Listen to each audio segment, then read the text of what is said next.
Hello again. I'm back with another clock to repair. This one is a Seth Thomas electric clock, and I found it on eBay. The starting price was $9.99, and I managed to snag it for $10.51. So I thought it was a pretty good deal. What I liked about it is it had what I thought was a bit of an Art Deco look to the case. It's a wooden case. It's non-working. I actually spotted another one on eBay that was working. They were asking $129 for it. Now that doesn't mean he's getting that much, but I was rather surprised to see it with that high a listing. I haven't plugged it in yet. I haven't checked it with my ohm meter. In looking it over, when I turned it over to the back, the first thing I saw was there's no set knob to adjust the hands, and that's when I realized that the glass cover opens up, and that's how the hands get moved. I also noticed a lot of black debris floating around in here, and I really don't know if any parts on the inside have sort of crumbled, and that's what's passed through the holes on the dial here. But I guess I'll find that out once I open it up. For now, let's check it with an ohm meter. See if the circuit is intact. Just have to touch the leads to the plug, and we should see numbers flashing if everything is in working order. And that's a good sign. I haven't plugged it in yet, but I'll do that now. Let's see what happens. I'll plug it in, let's turn it on. And it's not running, but I noticed the power interruption indicator went from red to white. Let's turn it off. Back to red means it's lost power. Let me turn it on again. Usually upside down resets it. So that means that the current is going through, it's creating that magnetic field, because that's what controls the power interruption indicator.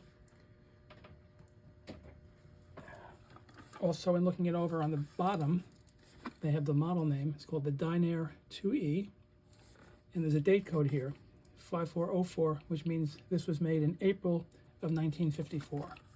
And usually on the inside of Seth Thomas, you also see date codes etched into the metal plates that are in here. So we'll see if that holds true with this one. The first step, however, is to remove this back plate. I just see 3 small screws here, so let's start by removing those.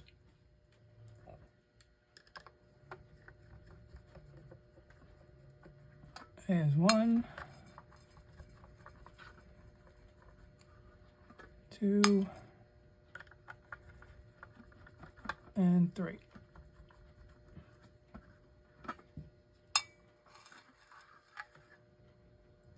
Oh, well, here's more of that black debris I was talking about. Let's put that aside. And now we have, now this is interesting, it's 3 nuts holding, I guess, the whole movement into the case, but I'm going to have to come up with a very thin needle nose plier to slide down here, because I don't think any of my little wrenches, the socket style ones, are going to fit in there. So let me see what I can come up with to try to loosen those. What I've come up with is, this is as fine as I have, and I'm finding that if I turn this one,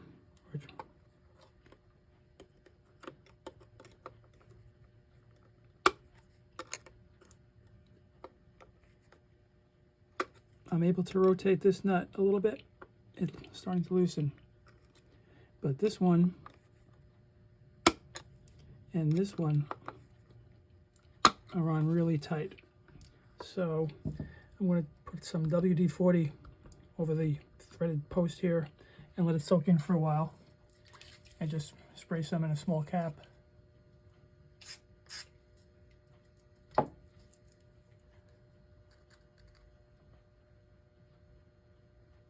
I really want to load up on it here.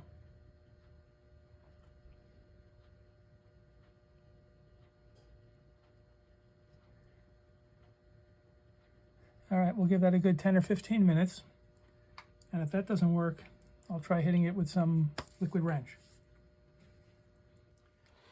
It soaked for about 20 minutes with the WD-40, and I still couldn't budge it. So I used my liquid wrench. It's actually been soaking now for about 4 or 5 hours, and I'm going to give it another try. I also came up with, I think, a more substantial pair of pliers to try to loosen these.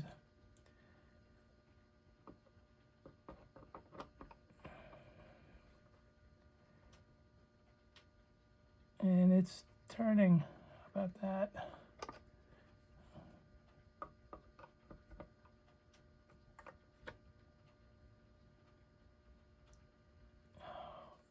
Very good.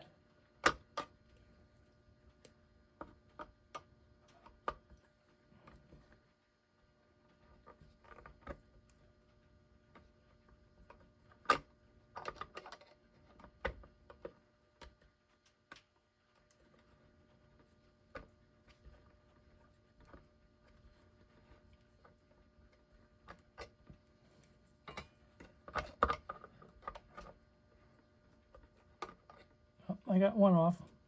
Let me do the next two on my own, so it shouldn't take too long. I've removed all three. Now I have to lift off these little collars here. And you gotta be kidding me. There's another nut holding it in here, unless that's part of the plate. Anyway, let's see what we have.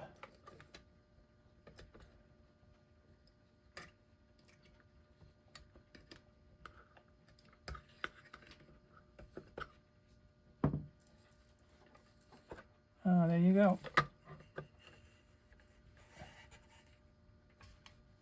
I should be able to slip this right out of the case. Yep.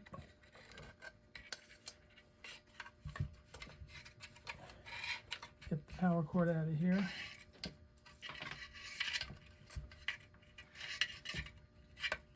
Put this on the side. And so next up, we have to loosen these three nuts.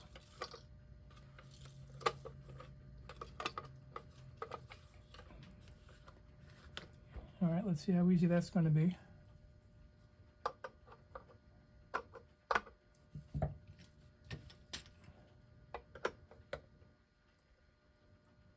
That's pretty tight.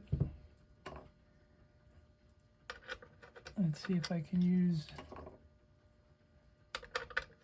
that's too big and that's too small. Okay, give me a moment to find the right size nut to put over here. I found it.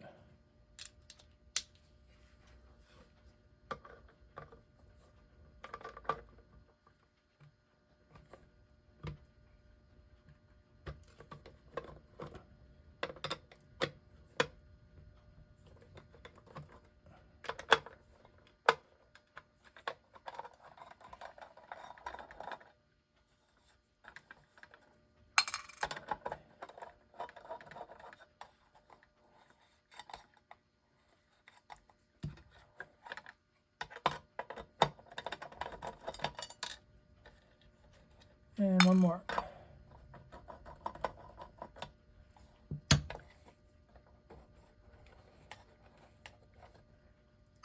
Okay, let's see what happens.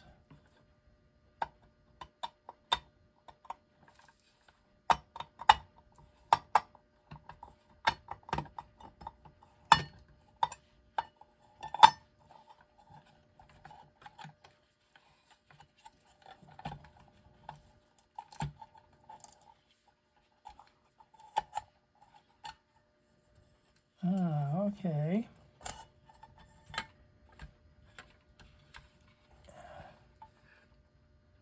I've definitely seen these Seth Thomas motors before. And something in here, oh wow. There must be grommets or some kind of a spacer that has crumbled. I mean, look at all the debris that fell out of here. So I'll have to locate where those went and come up with some kind of a replacement, assuming I can get this to work. And let's see if there's a date code on here.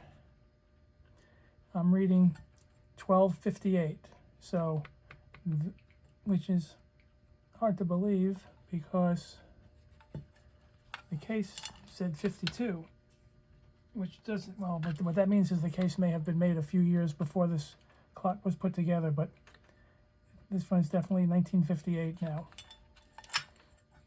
Okay, so let me take a bit of a closer look at this, figure out how I'm going to start to take it apart. But right off the bat, I can show where these pieces came from. Sort of a rubber grommet that dried out and got brittle, but you see all the play? It fit in here between this post and the plate to keep it up like this, or on the other side, one or the other. I have to figure that out. Probably on this side. That keeps the plate flush to this front plate.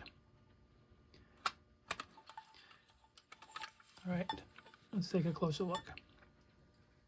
A couple of things I've noticed.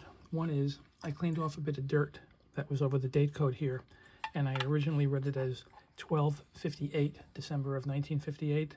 It's actually December of 1953, which is more in line with the date I saw on the bottom of the case, which read April of 1954. I earlier said it was 52 by mistake.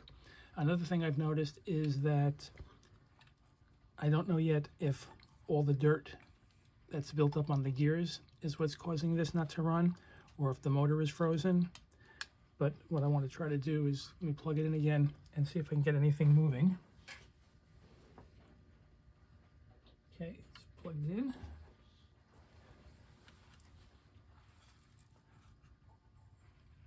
And let's see what I can try to turn here.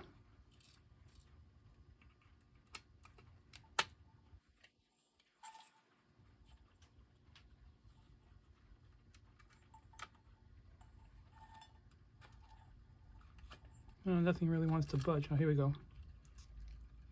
I think I got it going. Look at that.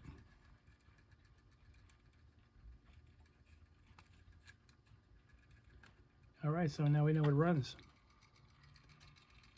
It's a bit noisy, so I'm going to have to take it apart, obviously, clean up all the gears, as well as look to take apart the motor and clean that as well. And the first step for that is these 3 stems securing the whole mechanism to the plate.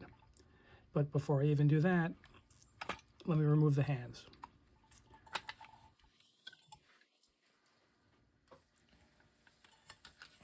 To do that, you have to open it up.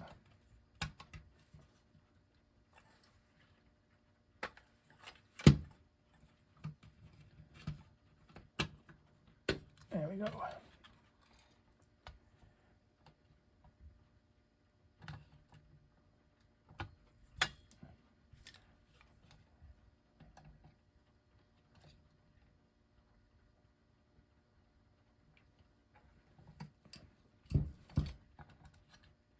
It's pretty tight, but it's turning.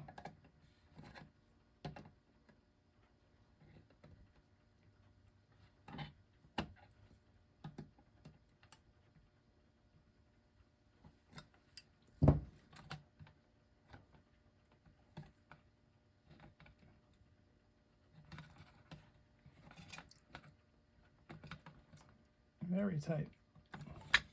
Wow.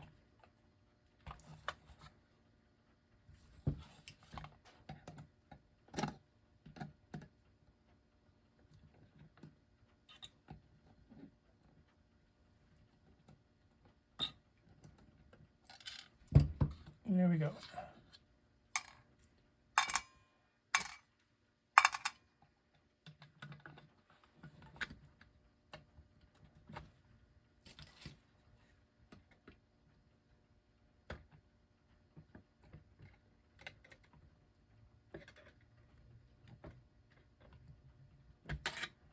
That's pretty stubborn.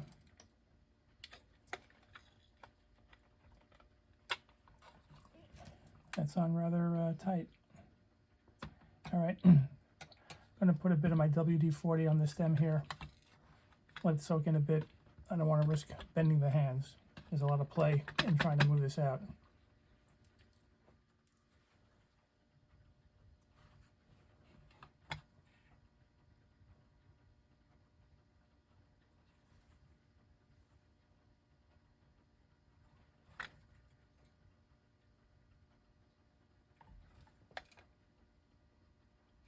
Okay, we'll let that soak in for a good 5-10 minutes.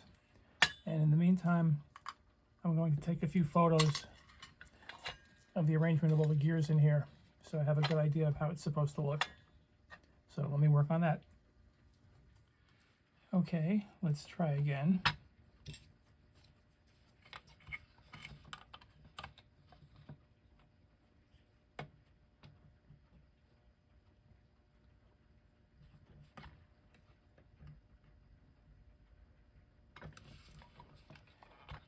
And let me move this out of the way here.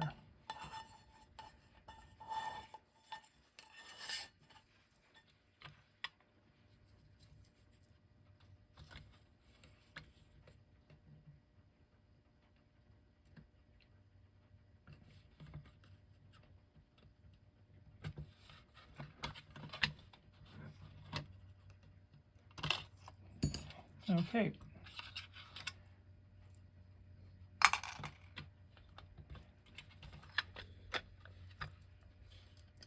Now, if I recall correctly with the Seth Thomas, the hour hand is stuck to a sleeve that's held on by a gear on the other side of the dial. So I don't think I have to, in other words, when I free up the dial, this will come with it. So I'm not going to try to take this off at this point. We'll close this up. And next I'm going to work on removing these 3 posts. And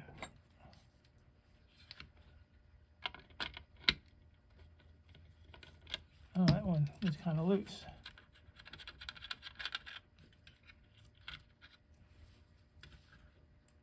That one is tight.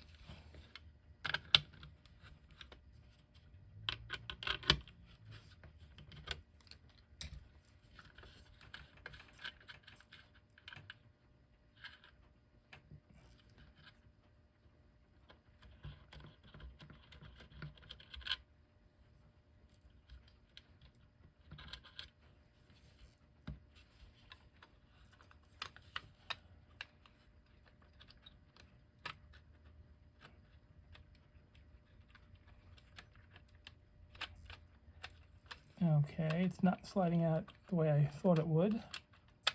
I may have to go back to work on removing the hour hand, but I'm not convinced yet, so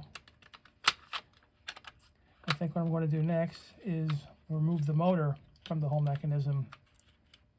It looks to be held down by 1 screw here, 1 over here, a 3rd one over here. So give me a couple of minutes to work on that. As I expected, when I went to move it just now to undo these screws, I got it to slide out. So we have 3 washers on this side of the post. There's also 3 over here.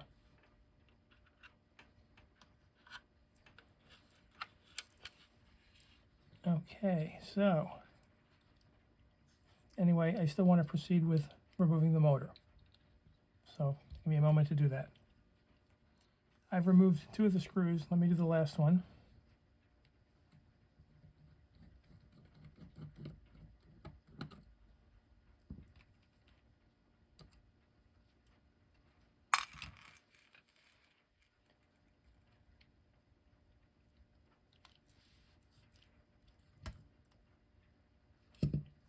Okay. Now to open this up, this plate on top, a couple of screws here and here, I think just the 2. Perhaps, don't know if these holding it down or if these are part of this bar, but before I tackle that, let's take a look at this. All right, to open up this, 4 nuts holding these plates on. So let's look to loosen that.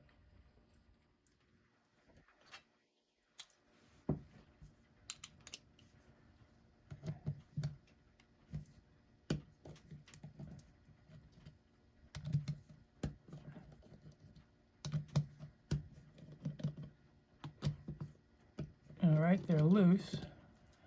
Let's remove them.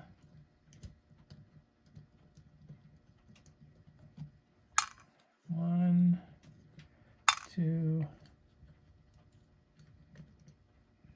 three, and four.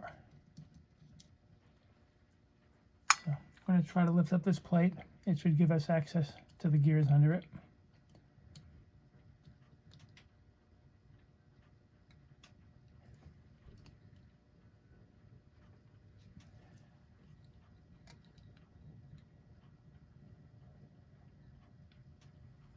Okay, so what I'm going to do next, take a few photos so I can see the arrangement that the gears are in, and then I'll proceed from there. Okay, let me show how these come apart. I'll zoom in a little bit.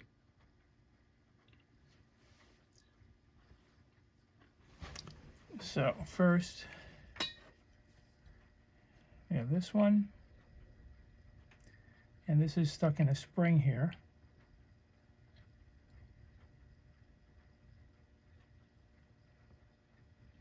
And then this, and just four of them. On this plate,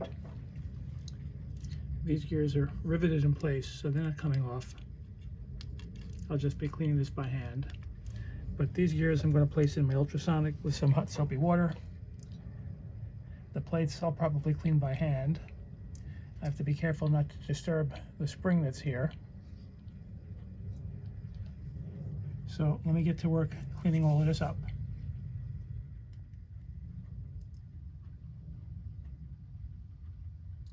The parts have been cleaned. You never want to place this in the ultrasonic because it'll end up removing the red and white paint. What I have to do next is lubricate the pivots of the gears and the holes in the plates with some synthetic clock oil, and then reposition everything and then seat the top plate on. I'll just show you how these go back into position. Let me zoom in a little bit. There's only 4 gears, so it's not too bad. One goes there. This one locks into the spring.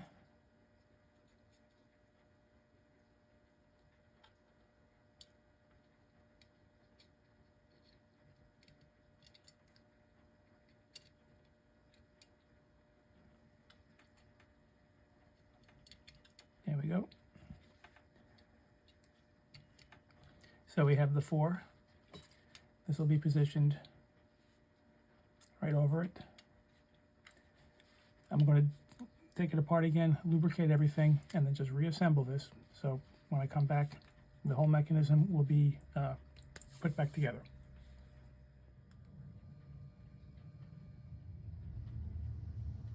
I want to show some of the techniques I use in lubricating the pivots of the gears. Let me zoom in a bit. I use what are called oil pins. Place some oil in a small well. So you're applying very little bit just at the very end of the pivots. The ones on the top of the plate as well as underneath, and then repositioning them. Once the top plate is in place, you have to tease the pivots into the proper holes. And what I like to do is I'll put the nuts that secure the plate back on, but not all the way tight. That way, as you're manipulating it, when one side is in, the plate won't pop out of position, causing the gears to fall out. Anyway, let me get everything into place, secure it with the nuts, and then I'll continue. Everything's back together, and I can tell it's positioned correctly because when I turn one of the gears in here, you'll see that everything is moving freely. So what I want to turn my attention to next is the motor. I want to take this apart and clean and lubricate this as well.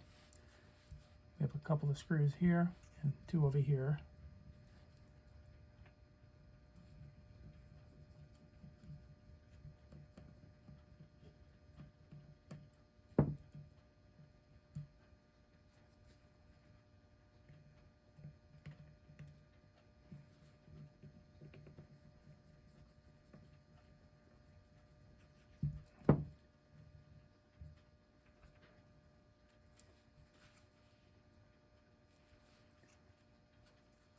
And the last two.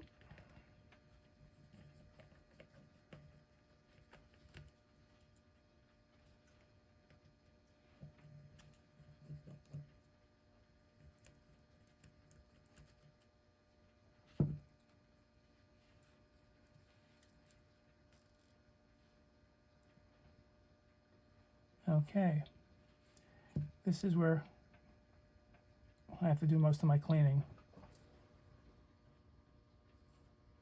You can see how much dirt's around the gear on this, what I call a flywheel.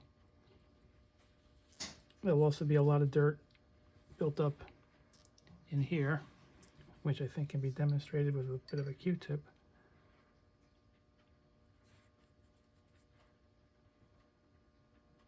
So I need to do a bit of cleaning all around here. Let me work on that next. I've cleaned the motor. Now to lubricate it and reassemble it.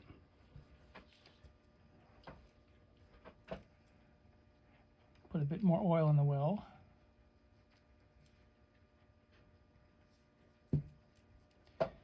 And a little in this end.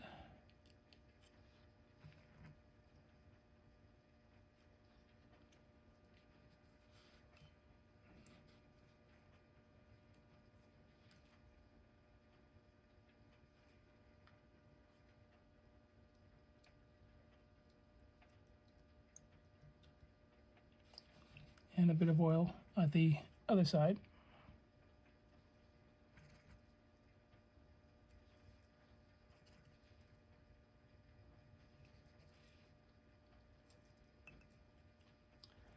This is the coil. You don't really have to do anything with this.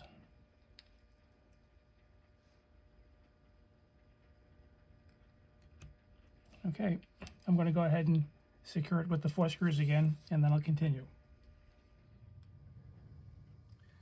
I have it back together, and you can see now, if I give the flywheel a little turn, just how freely it's moving. Next, I'm going to place the motor back into the mechanism, and that will be positioned in here.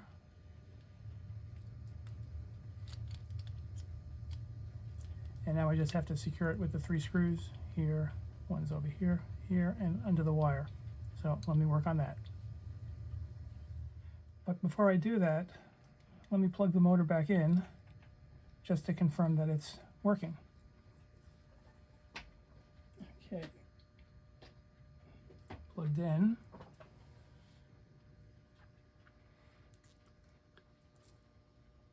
Let's see if we can show this.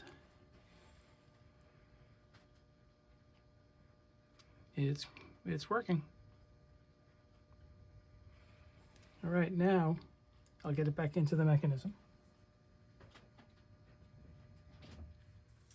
It's back in, and I have to show something really unusual. What I did was I plugged it in to just see if it was working and discovered that it's still making that buzzing sound. It was rather noisy. And what I've discovered is that the power interruption indicator is what's causing the noise. When it's in the working position, for whatever reason, the magnetic field is making it vibrate. And I'll show you exactly what I'm talking about. Let me plug it in, turn it on, and you can see how it moved back up, which is what happens when it runs, because it'll be sitting like this in the clock and you'll see the white. And you can hear how noisy it is. And when it gets turned off, the sound goes away.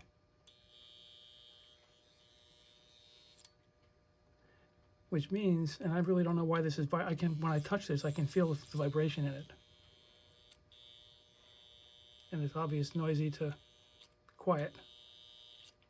So what I think I'm going to have to do is disable this, either remove it, or if I can somehow tape it down or freeze it, glue it into position so it's not functioning.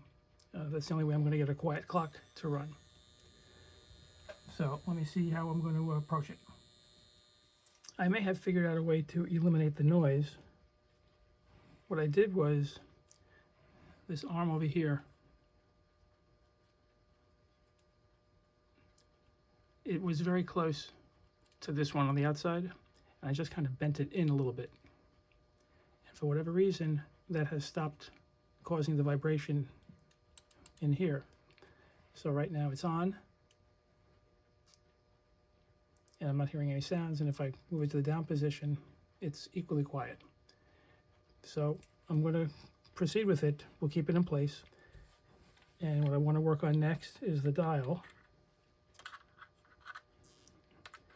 And looking at this closely, I realize that I probably can remove the hour hand. I can kind of force it off, but I really don't see the need to.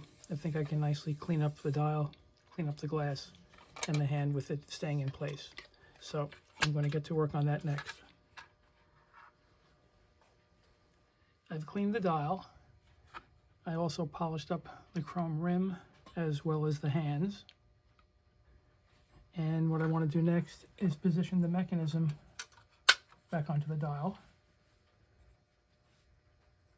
So this is going to go right there. And what I came up with is replacement rubber grommets or spacers to place over the screw posts so that I don't have all that play in the mechanism. This would go here.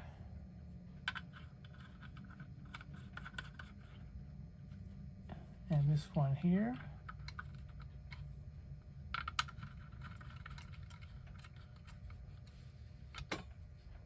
And this fits here.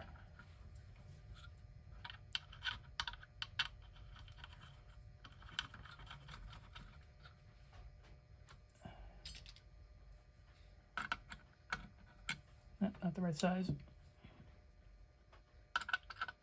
That's the one.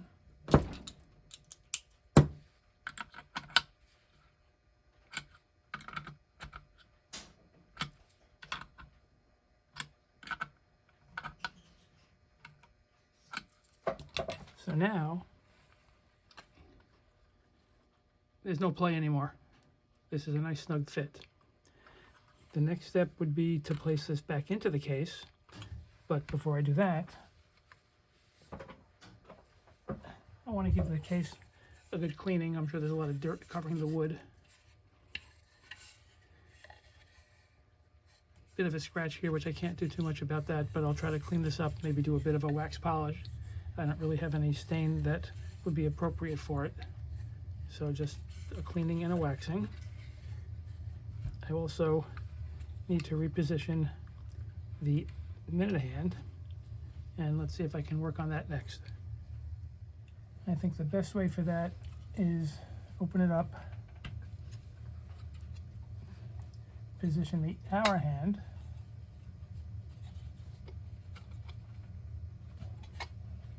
which is not exactly moving easily.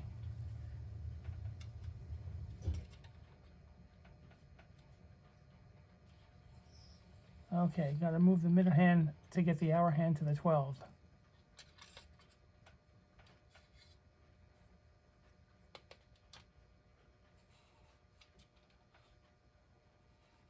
I got lucky. I happened to put it on so they line up perfectly.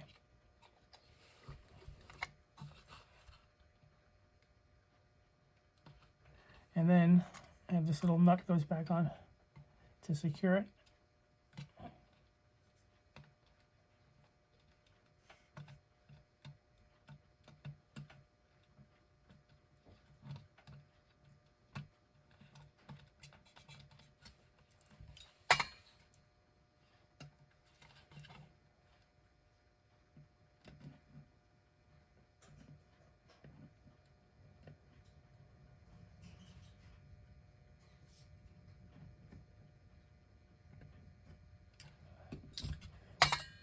Okay, next,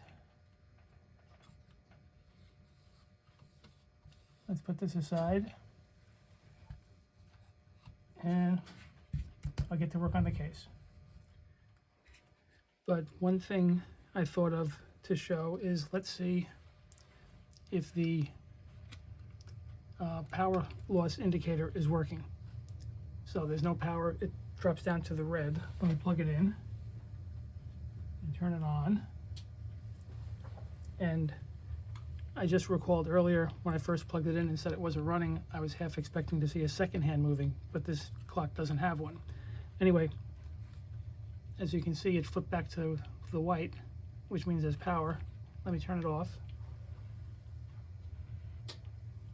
And down to red. Usually when the clock's in an upright position and you lose power, it drops to the red. You have to kind of flip it upside down to reset it. So I'm happy to see that that's functioning properly. And now I'll get to work on the case. The case is cleaned and polished. A lot of dirt was on it, but it came out looking pretty good. What I have to do next is get the clock back into it. And the first step is I have to position this cowl or back cover over it. So let's work on that. I have to put a couple of washers back here.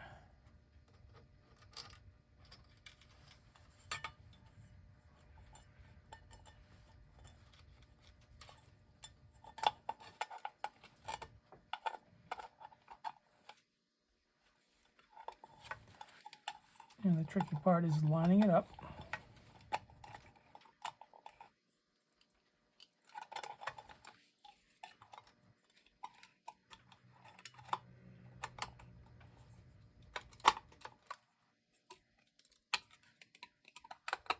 And there we go. Next, I have to position and tighten the 3 nuts here. 1,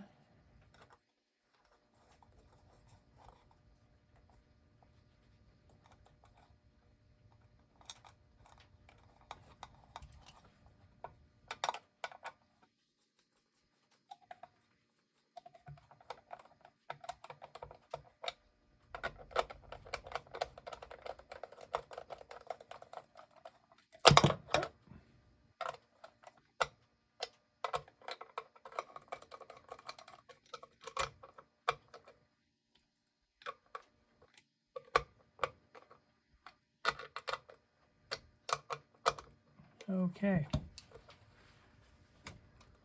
Now to get this in the case, I have to pass the power cord through the back of it.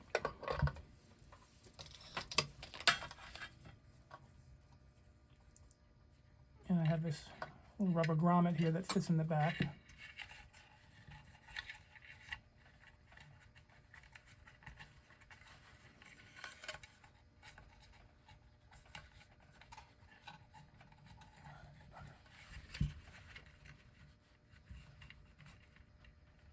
Like that, okay.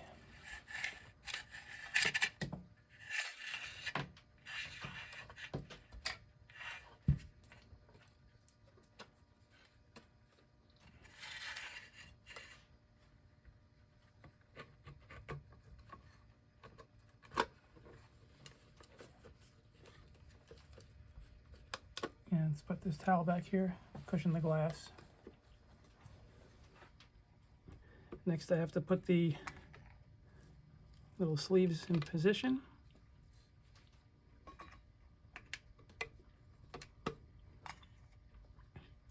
And then place the nuts back over it and tighten them up. And that'll take a little bit of time. Those are kind of hard to turn. So let me work on that on my own.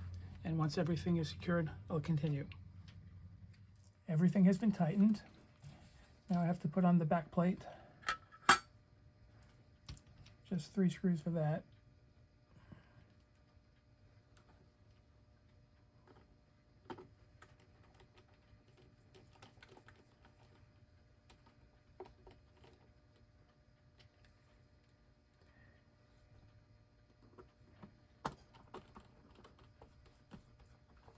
There's 2.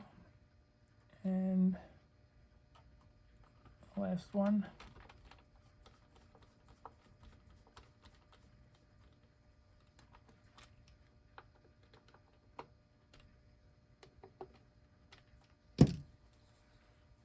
And that's it. Everything's back together. Let me plug it in one more time. Make sure it's working. I'm sure it is, but it's always good to see. Okay, plugged in, and the power indicator is working correctly. Let me kill the power again. Drops to red. Power back on. Back to white. And just to prove that it is running, let's see if I can do a time-lapse photo with it. So this is really kind of funny. I was about to set up a time-lapse to show you that the minute hand is actually moving because it doesn't have a second hand, so you can't readily tell that it's on. And then I discovered that the little nut that I thought just tightened the hands on actually fits its own stem, and it represents the second hand. As you can see, it's turning. So there's your second hand. So the clock is up and running. You have a Seth Thomas Dynaire 2E. The mechanism was put together in December of 1953, and the case was made in April of 54. That makes the clock about 71 years old. I think it's a pretty good looking one, has a bit of an Art Deco appeal. And I hope you enjoyed the video. Please check out some of my others. And any comments or questions are always welcome. That pretty much wraps things up. Bye for now.